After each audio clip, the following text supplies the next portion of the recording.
오늘 우리에게 주신 하나님의 말씀 구약성경 다니엘 2장 15절부터 19절까지 말씀입니다. 구약성경 다니엘서 2장 15절부터 19절까지의 말씀. 이제 봉독하겠습니다. 하나님의 말씀 경청하십시오. 왕의 근위대장 아리옥에게 물어 이르되 왕의 명령이 어찌 그리 급하냐 하니 아리옥이 그 일을 다니엘에게 알림해 다니엘이 들어가서 왕께 구하기를 시간을 주시면 왕에게 그 해석을 알려드리리이다 하니라. 이에 다니엘이 자기 집으로 돌아가서 그 친구 하나냐와 미사엘과 아사랴에게 그 일을 알리고 하늘에 계신 하나님이 이 은밀한 일에 대하여 불쌍히 여기사 다니엘과 친구들이 바벨론의 다른 지혜자들과 함께 죽임을 당하지 않게 하시기를 그들로 하여금 구하게 하니라. 이에 은밀한 것이 밤의 환상으로 다니엘에게 나타나 보이매 다니엘이 하늘에 계신 하나님을 찬송하니라. 아멘. 기도하게 하시는 하나님이라는 제목으로 오늘 말씀 선포하겠습니다.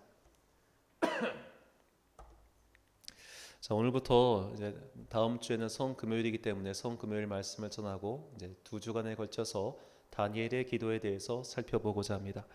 이 다니엘의 기도를 살펴보기 위해서 우리는 먼저 이 다니엘이라고 하는 인물이 활동했던 연대를 대략적으로 추정해 봐야 합니다.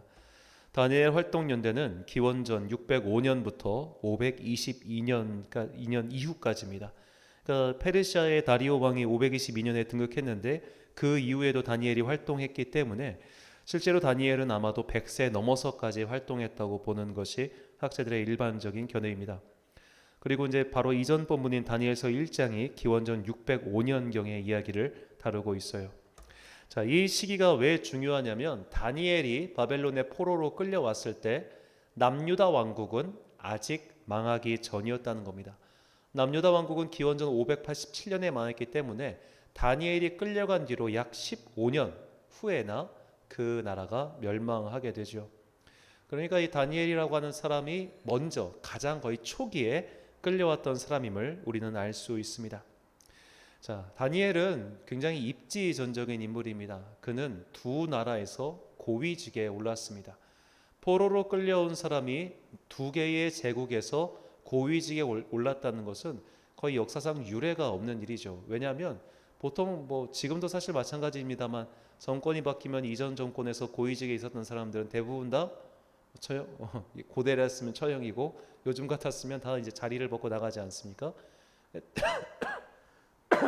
죄송합니다. 그래서 다니엘은 이 두 개의 제국에 걸쳐서 왕조도 아니고 두 개의 제국에 걸쳐서 그 고위직에 올랐다는 것은 그가 그만큼 특별한 능력을 가진 이이기도 하고 또 어떻게 보면 이제 조금 더 현실적인 관점에서 본다면 그가 이방인 즉 유대인이었기 때문에 또 가능했기도 하겠다 그런 생각을 합니다. 자, 이렇게 일찍부터 포로로 끌려와서 두 개의 제국에서 바벨론과 페르시아라고 하는 굉장히 출중한 이 두 개의 제국에서 모두 고위직에 오른 다니엘. 자, 이 다니엘의 기도를 우리가 이제 살펴보고자 하는데요. 자, 다니엘은 먼저 이 남유대에서 포로로 끌려간 인물이었는데 그 끌려간 총 숫자, 그러니까 이 끌려간 포로의 숫자가 모두 얼마나 되느냐, 이 숫자와 연도에 대해서 예레미야서 52장 이렇게 전하고 있습니다. 52장 28절부터 30절까지 말씀.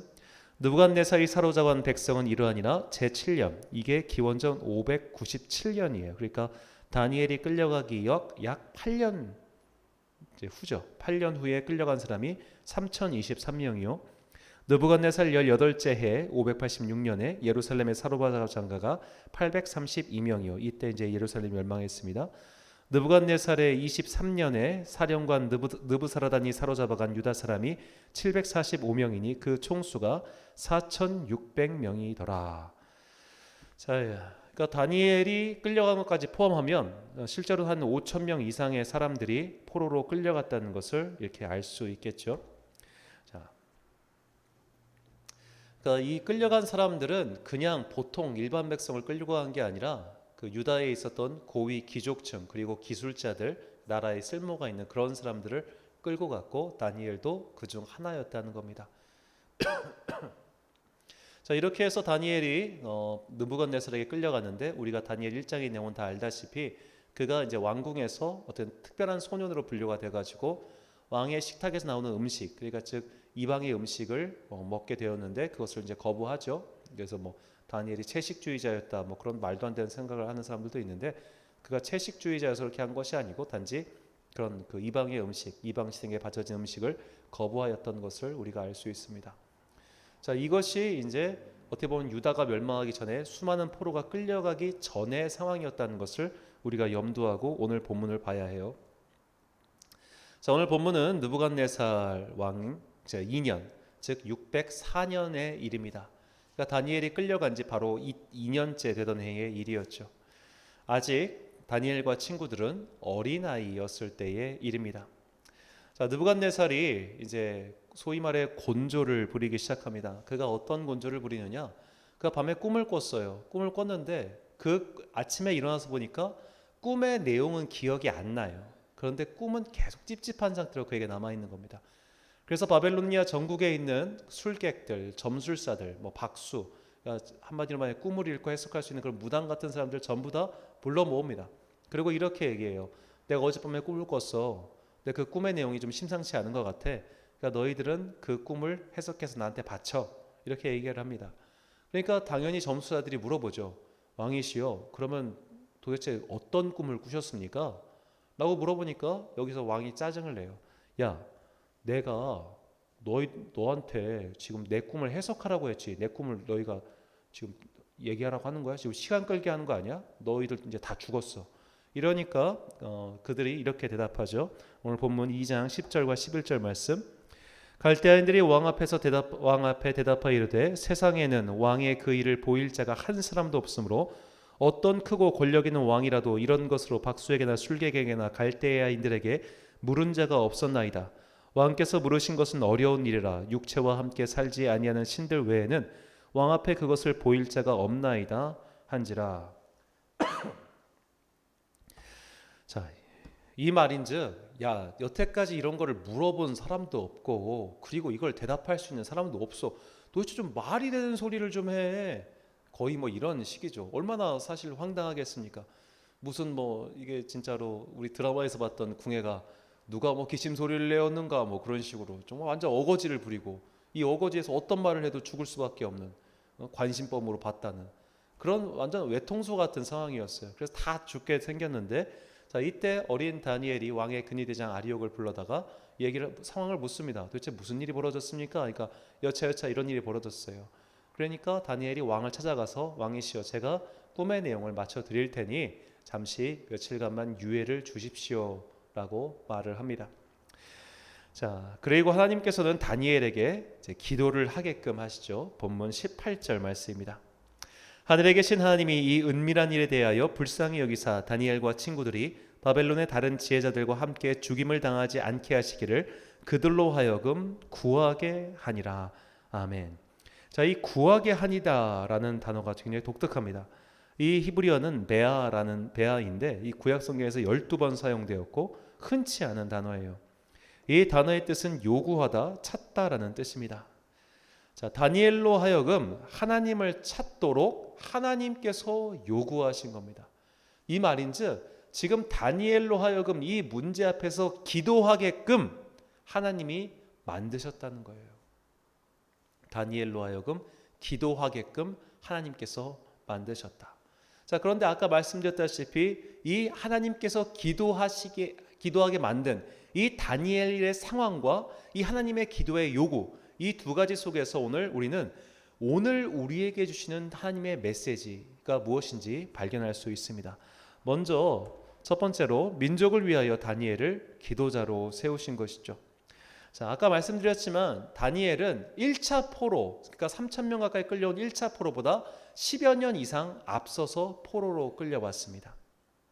자, 먼저 포로로 끌려온 사람인데 지금 다니엘은 그 10년의 세월 동안 오늘 본문의 느부갓네살 사건을 잘 해결해가지고 바벨로니아의 고위직에 올랐어요.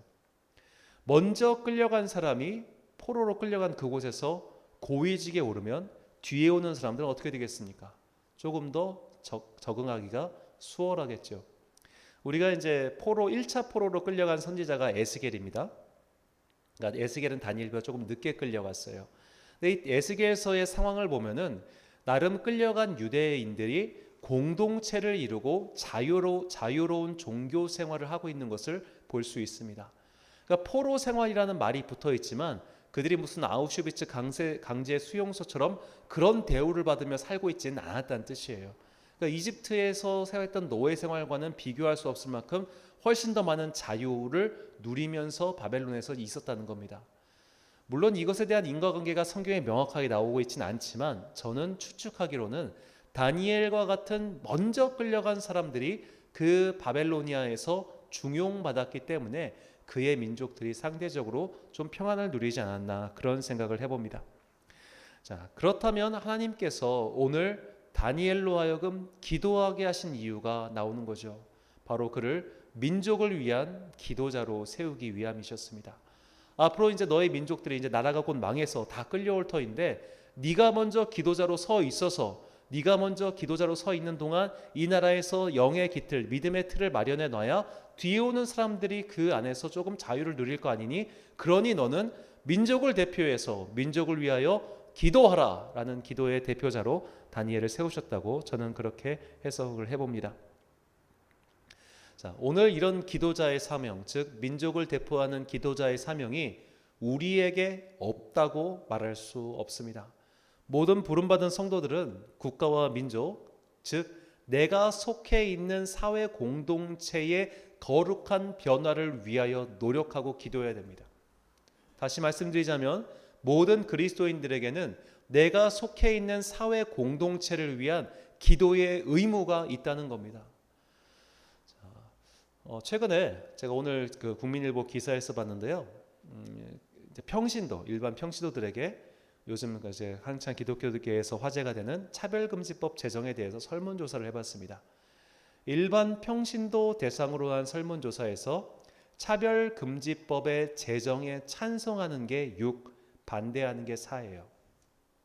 그러니까 많은 목사들이 이 차별금지법 제정 반대 운동을 대대적으로 하고 있지만 실제로 죄송합니다. 성도들 가운데 이 법령에 반대하는 사람은 전체 성도 10명 중에 4명밖에 안 된다는 뜻입니다. 그러니까 그만큼 성도들이 어떻게 보면 이 앞서 있는 목사들의 생각과 정말 이원화되어 있다는 것을 이 차별금지법이 어떻게 보면 보여주고 있다고 볼 수 있겠죠. 그렇다면 앞에서 이제 목사가 이거 막아야 됩니다 하면서 기도하고 하는 것들이 이 성도들에게 과연 뭐가 오겠습니까? 제가 그 설문조사를 보고 되게 어떻게 보면 목사로서 되게 한편으로 좀 슬픈 생각도 들었어요. 왜냐하면 이 던지는 기도의 제목들이 공감을 불러일으키지 않는다는 것이죠. 우리가 이런 공동체를 위한 기도, 특히 뭐 세계 평화를 위한 기도는 사실 사람들에게 별 울림을 주지 못합니다. 오히려 당신 마음속에 있는 슬픔, 당신 마음속에 있는 상처 이런 거에 대한 기도는 정말 열심히 하는데 나라를 위해서, 민족을 위해서, 내가 속한 공동체를 위해서, 더 나아가 이 세계의 평화를 위해서는 우리 그렇게 사실 열심히 기도 안 해요. 간절하지 않아요. 그냥 언젠가 해결이 되겠지, 남의 나라 일이지 라고 생각을 합니다. 지금 우크라이나 얼마 전에 부차에서 민간인 학살에 대한 또 막 영상들이 나오고 그러지 않았습니까? 300명 이상 되는 사람들이 이렇게 막 학살당하니까 세계가 또 들썩들썩 거리고 있는데 사실 보면 물론 300명이라는 숫자는 굉장히 큰 숫자입니다만 아프리카에서는 내전이 일어났을 때 그것보다 10배 넘는 100배가 넘는 사람들이 죽었습니다. 거기에 대해서 사람들은 이렇게 관심이 없었어요. 왜 그럴까요? 러시아산 천연가스가 서유럽에 들어오지 못하니까 그 연쇄작용으로 지금 기름값이 오르고 있잖아요. 그러니까 더 관심을 갖고 있는 겁니다. 빨리 전쟁이 끝나야 이 유류값이 안정이 되고 물가가 좀 안정이 될 텐데 다들 그런 기대를 하고 있는 것이죠. 그러니까 나의 삶과 상관이 없으면 우리는 사실 이웃의 고통에 대해서 그리고 이런저런 문제들에 대해서 관심이 없어요. 차별금지법 제정과 솔직히 성도의 삶이 무슨 상관이 있다고 그들이 기도하려고 하겠습니까? 별 기도가 안 나오죠. 사실 우리가 원하는 것은 그냥 내 한 몸이 평안하게 잘 사는 것을 원하고 있는지도 모르겠어요. 이런 사회적 풍토가 사실 교회 안에 성도들 안에도 있으면서 우리는 점점 더 아이러니하게도 삶이 평안해지면 평안해질수록 기도하지 않는 사람들이 되고 있더란 말이죠. 지난주에도 말씀드렸지만 세계에서 종교심이 가장 낮은 나라들은 이 스칸디나비아 반도에 있는 나라들입니다. 노르웨이, 스웨덴, 핀란드, 아이슬란드 이런 나라들이죠. 덴마크. 자, 여기 있는 나라들은 전부 다 동성애 동성 결혼 찬성 국가입니다. 이미 15년 전부터 다 찬성으로 들었었죠. 물론 많은 이미 서구 유럽 사회가 그걸 찬성하고 있지만 특히 이 나라들은 빨리 했어요. 왜 그러냐? 사회복지, 개인 인권 그런 것이 굉장히 중요하기 때문입니다. 국가가, 사회가 나의 인권을 보장해주고 나의 삶을 지켜주는 굉장히 선진 복지 국가로 우리도 되게 관심을 많이 갖고 있는 나라들이죠. 그런데 이런 나라들은 종교심이 없다는 거예요. 자, 우리가 바라는 세상, 즉 안전하고 평화롭고 안정적인 복지 국가로 나아가면 나아갈수록 사람들은 기도하지 않는다는 거예요. 사람들은 더욱더 기독교를 안 믿는다는 거예요. 물론 그렇다고 해서 우리가 가난하고 어렵고 어지러운 그런 나라가 되어선 당연히 안 되겠지요. 이것이 무엇을 뜻하느냐? 우리가 정말로 기도하고 있는 기도의 제목과 이유가 뭐냐 이 말입니다. 오늘 우리를 이 민족, 즉 이 사회 공동체 안에서 기도자로 부르신다고 하는 것은 우리 사회가 경제적으로 부흥하게 해주세요라고 기도하려고 부름받는 게 아니라는 말이에요. 우리는 이 사회가 안전하길 바라요. 이 사회가 물론 가난에 찌들지 않기를 바라요. 하지만 그것이 우리의 궁극적인 기도의 제목은 아니라는 이 말입니다. 우리의 궁극적인 기도의 제목, 우리가 이 사회 속에서 사회를 위해서 기도해야 되는 궁극적인 기도의 내용이 무엇이냐? 이 사회 가운데 하나님의 정의가 이루어지게 해주세요. 하나님의 공의가 나타나게 해주세요. 하나님의 사랑이 만방에 드러나게 해주세요. 이걸 기도해야 되는 거예요. 단순히 번영, 안정, 평화를 위해서 기도해야 되는 것이 아니라 이 말입니다. 우리는 나의 복지, 나의 평안, 나의 재산과 관계없을 때는 사실 기도의 불이 안 일어나죠. 하나님 나라를 위해서 기도하라고 하면 사실 그 기도가 안 일어나요. 왜? 별로 나와 상관없어 보이니까. 하지만 이런 기도의 태도를 성도들이 계속해서 갖고 있다 보면 어떻게 되냐? 아까 말했던 스칸디나비아 반도의 나라들처럼 경제적으로 부유하고 잘 사는 나라가 됐을지는 모르겠지만 하나님과는 상관없는 나라가 된다 이 말입니다. 소돔과 고모라는 부유한 나라였습니다. 그들이 멸망한 이유는 그 부유함을 가지고 자신들의 욕망을만을 위해서 사용했기 때문이죠. 그러므로 우리는 무엇을 위해서 이 사회를 위해 기도해야 하는가? 오직 하나님의 공의, 하나님의 정의, 하나님의 사랑이 이 사회 가운데 널리 퍼질 수 있도록 그것을 위해서 기도해야 합니다. 디모데전서 2장 2절 말씀입니다. 임금들과 높은 지위에 있는 모든 사람들을 위하여 하라. 이는 우리가 모든 경건과 단정함으로 고요하고 평안한 생활을 하려 함이라. 아멘. 자, 우리 모든 성도들은 이렇게 사회 구성원으로서 이 사회를 위해서 기도해야 됩니다. 단순히 평안과 복지와 재정을 위해서가 아니라 하나님의 정의, 하나님의 나라가 이 땅 가운데 이루어지길 바라는 그 마음으로 이 사회를 위해서 기도하는 여러분과 제가 되기를 간절히 축원합니다. 두 번째로 우리가 다니엘의 기도를 통해서 배울 수 있는 것은 아이들도 기도자로 부름받는다는 겁니다. 자, 지금 오늘 본문에서 이 다니엘의 나이를 잘 살펴봐야 돼요. 지금 느부갓네살 2년, 다니엘이 포로로 끌려간 지 이듬해입니다. 그 전에 다니엘은 왕궁으로 끌려와가지고 음식 거부 사태를 벌였죠. 그러니까 그가 어렸을 때라고 나오잖아요. 어릴 때예요. 자, 어린 다니엘이지만 하나님께서는 그를 기도자로 세우셨다는 게 중요합니다. 아직은 굉장히 어린 다니엘. 그러니까 다니엘의 활동년들 살펴보면 아까 살펴봤지만 거의 최소한 다니엘의 활동년대는 80년이에요. 그러니까 지금 본문에서 다니엘의 나이가 10대가 아니면 그는 130년 가까이를 살았다는 얘기니까 그건 너무 오래 산 거잖아요. 평균 연령에 비춰봤을 때. 그러니까 이때 다니엘은 10대 초반이란 얘기예요. 10살, 11살, 12살. 10살, 11살, 12살짜리 아이가 지금 결단해가지고 음식을 끊고 결단해가지고 왕 앞에 나가서 왕이시여 잠깐 제 말을 들으시고 멈춰주세요라고 말할 수 있는 당돌함과 기계를 갖추고 있었고 더군다나 하나님께서 기도자로 따로 세우실 만큼 그는 특별한 기도의 경험을 하고 또한 기도자였다는 것을 우리가 기억해야 됩니다. 자, 오늘날 교회에서 우리는 어쩌면 아이들을 소중히 대하고 또 귀히 대해야 한다는 명분 하에 아이들에게 너무 기도를 안 시키는 것은 아닐까요? 예전에는 물론 제가 특별한 경우였는지는 모르겠습니다만 아이들 초등학교 어린이들도 엄마 아빠 부흥회 따라다녔습니다. 그냥 옆에 같이 앉아 있었어요. 뭔 말인지 솔직히 저도 참 초등학교 때 무진장 많은 부흥회를 따라다녔지만 솔직히 내용은 기억 하나도 안 나요. 90분 동안 정말 너무너무 힘들었어요. 2시간 가까이. 하지만 그런 게 다 훈련이었더라고요. 오늘날 많은 부모님들이 부흥회 때 아이들을 안 데리고 옵니다. 그냥 집에서 공부시키든지 다른 걸 시켜요. 물론 바쁘겠죠. 요즘 애들 정말 바쁩니다. 숙제할 것도 많고요. 혹은 아이들을 위한 다른 집회에 데려가는 경우도 있지만 그건 정말 교회가 허락하지 않는 한 드문 일이죠. 아이들은 당연히 기도하지 않는다고 생각하고 또 기도할 수 없다고 생각하고 또 기도할 필요도 없다고 생각하는 것 아닐까요? 우리가 본문에서 봤지만 10대 오늘날 초등학교 4, 5, 6학년이었던 다니엘도 민족을 위한 기도의 대표자가 되었다면 오늘날 우리 아이들이 이것을 못할 이유가 도대체 무엇이겠습니까? 제가 예전에 부목사 있던 교회에서 금요일마다 어린이를 위한 금요 기도회가 있었습니다. 이 2시간 가까이 한 7살부터 13살까지 되는 아이들 이렇게 모아놓고 하면은 진짜 힘듭니다. 정말 힘들어요. 이 성인과 달리 아이들은 한두 살 차이만 나도 이게 격차가 확 나기 때문에 정말 쉽지 않습니다. 30분 찬양시키는 것도 쉽지 않고 설교를 하는 것도 쉽지 않고 더군다나 기도시키는 건 정말 어렵습니다. 그런데 정말로 사역자들이 열심으로 하니까 되더라고요. 왜 해보지도 않고 시켜보지도 않고 아직 아이니까 안 된다고 그 아이들을 빼는 겁니까?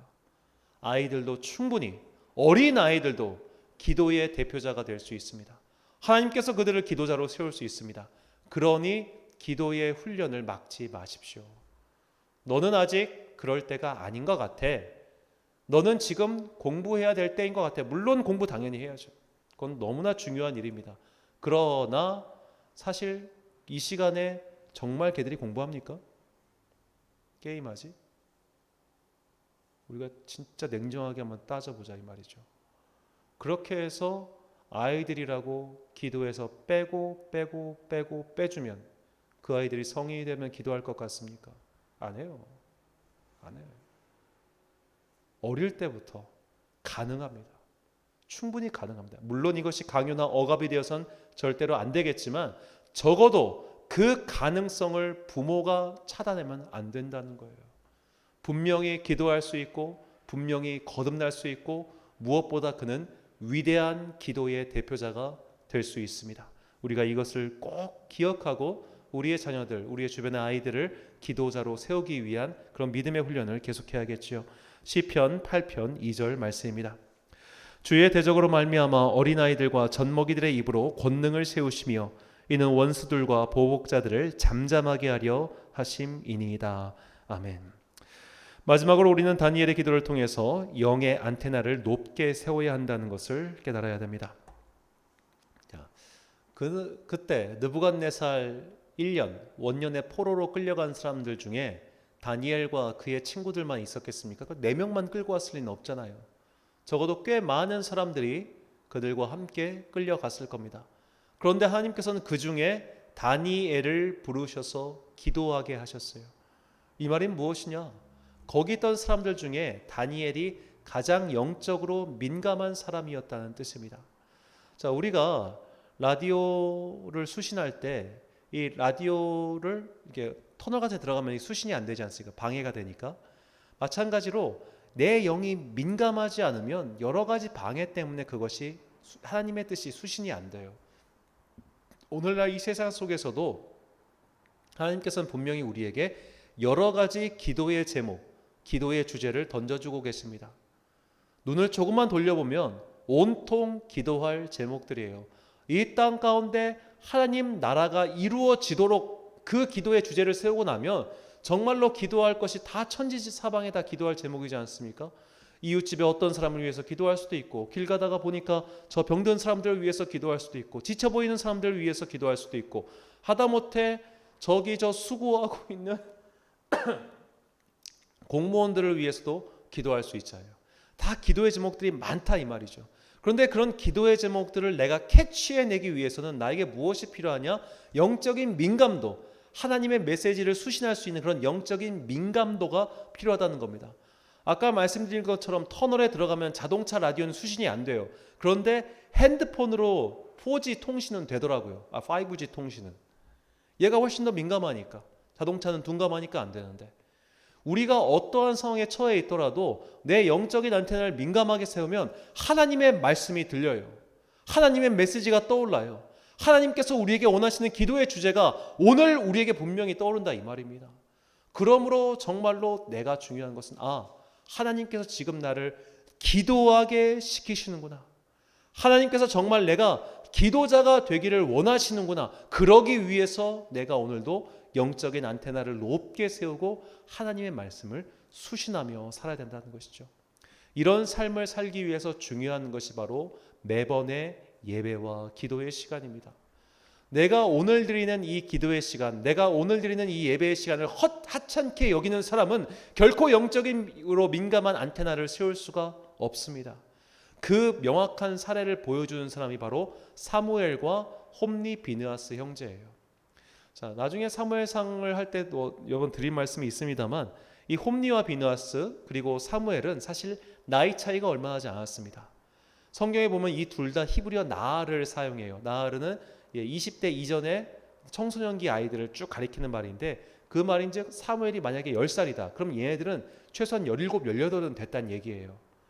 그러니까 10살 기껏해야 정말 10살 차이?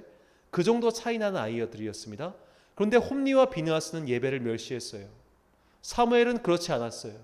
그렇기 때문에 예배를 멸시하는 홈리와 비느하스 그리고 그 아들들을 내비놔두는 엘리에게는 하나님께서 말씀하지 않으셨지만 어린 사무엘에게는 말씀하셨잖아요. 그러니까 사무엘이 하나님께 엘리에게 방침을 듣고 하나님께 나와서 이렇게 말씀드리죠. 사무엘상 3장 9절과 10절 말씀입니다. 엘리가 사무엘에게 이르되 가서 누웠다가 그가 너를 부르시거든 내가 말하기를 여호와여 말씀하옵소서 주의 종이 듣겠나이다 하라니 이에 사무엘이 가서 자기 처소에 누우니라. 여호와께서 임하여서서 전과 같이 사무엘아 사무엘아 부르시는지라. 사무엘이 이르되 말씀하옵소서 주의 종이 듣겠나이다 하니 아멘. 어린 사무엘은 매번의 예배를 허투루 드리지 않았기 때문에 매번 드리는 그런 제사의 순서를 그냥 넘기지 않았기 때문에 그의 영적인 안테나는 매우 민감했고 그래서 하나님의 음성을 들을 수 있었습니다. 정작 대제사장인 엘리와 그의 아들들은 듣지 못했는데도 말이죠. 이것이 오늘 우리에게 주시는 하나님의 과제입니다. 내가 오늘 이 시간 영적으로 민감하게 하나님께 향해 수신기를 향해 놓으면 그분께서 우리에게 기도하게 만드세요. 기도할 게 너무 많다고 기도의 자리로 부르시고 기도의 제목을 던져주시고 나의 문제를 보게 하시고 더 나아가 이 사회 속에서 어떻게 하나님의 나라를 위하여 기도할지 그 기도의 제목까지도 알려주십니다. 그러므로 우리에게 정말로 중요한 것은 내가 오늘 영적으로 민감하게 이 기도의 자리에서 최선을 다해서 귀를 열고 마음을 열고 영혼을 열고 주님의 음성을 듣는 겁니다. 그렇게 듣다 보면 주님께서 우리를 기도의 대표자로 세우시고 오늘 우리를 통하여 내 주변에 하나님 나라를 차곡차곡 만들어 가십니다.